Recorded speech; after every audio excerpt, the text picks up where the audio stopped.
Public का काम। आज जो हमारे ये नौजवान साथी यहाँ बैठे हैं, शाम को होने में डर लगता था बाजार जाने में, दाढ़ी देके टोपी देके नौजवान बैठे रोक लिया था चौराहे के ऊपर, उगाई होती थी नगर के अंदर, गुलपाड़ा चौकी पे, सीधी चौकी पे। आज उनका हौसला बढ़ा है। अगर कोई रोकेगा तो फक्र से बताएंगे हमें बताओ क्या बात है। एक आम आदमी को सरकारी ऑफिसों में अधिकार मिला है, हिम्मत मिली है, और काम आपके सामने है। रोड नहीं है। बीजेपी वालों के पास सिर्फ और सिर्फ जातिवाद का मुद्दा है। एक महीने पहले देखा आपने नगर में हमारे बीजेपी के नेता कटवा मुल्ला कैसे कैसे नारे लगा रहे थे, क्योंकि उनके पास और कहने के लिए कुछ बचा नहीं है। वो आपके बेटे से बराबरी नहीं कर सकते, काम में, विकास में, रोड पे, सड़कों पे बराबरी नहीं कर सकते, तो उनके पास सिर्फ और सिर्फ जहर बोलना बाकी है। और इस जहर का नुकसान हम लोग झेल रहे हैं। पूरे देश में जहर फैला दिया, संसद में जहर पहुंच गया।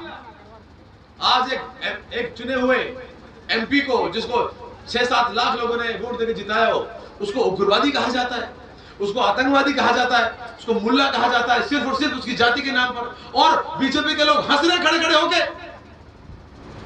और फिर बीजेपी क्या इनाम देती है उसको हमारी पार्टी के नेता सचिन पायलट के सामने टॉक में प्रभारी बनाया, उसको इनाम दिया, टक्कर दे रहे हमारे नेता को आके। मैं आपके मंच के माध्यम से बता देता हूं, सचिन पायलट साहब की पैर की जूती के बराबर नहीं है मिधुड़ी, गोद उसका सेम होगा। और हमारी राजस्थान की जनता नगर में भी और टोंक में बीजेपी को सही जवाब देगी। अब तो आप सबसे गुजारिश है कि भाइयों खड़े होइए, सोचिए समझिए। अभी जुबैर प्रधान जी ने जिक्र किया था, परिसीमन होने वाला है अगले प्लान में।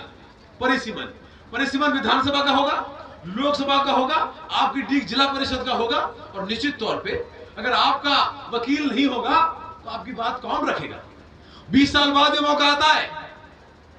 2003-4 में चालू हुआ, 2008 से लागू हुआ, 2028 में दोबारा लागू होगा।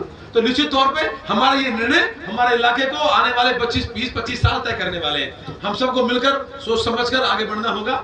मुझसे कभी कोई कमी कोताही हुई हो तो भाई मैं माफी चाहता हूं, पर मैं आपसे वादा करता हूं कि मैं देखो किसी काम में कमी रह गई हो, जाने अनजाने में किसी का दिल दुख पा गया होगा, पर मेरी नीयत दिल दुखाने की नहीं थी, मेरी नीयत अपने भाइयों के साथ थी। तो भाई अगर कोई कमी हुई हो तो उसे माफ करना, आगे बढ़ो, मिलो जुलो, और हमारे अच्छे नगर के लिए, तरक्की के लिए हम सब लोग प्रयास करें। निश्चित तौर पे अब टाइम बदल रहा है, युवाओं का जमाना है, पढ़े लिखे लोगों का जमाना है। हम सब लोग उम्मीद करते हैं हम सब मिलकर आगे बढ़ेंगे, अच्छा माहौल नगर में पैदा करेंगे।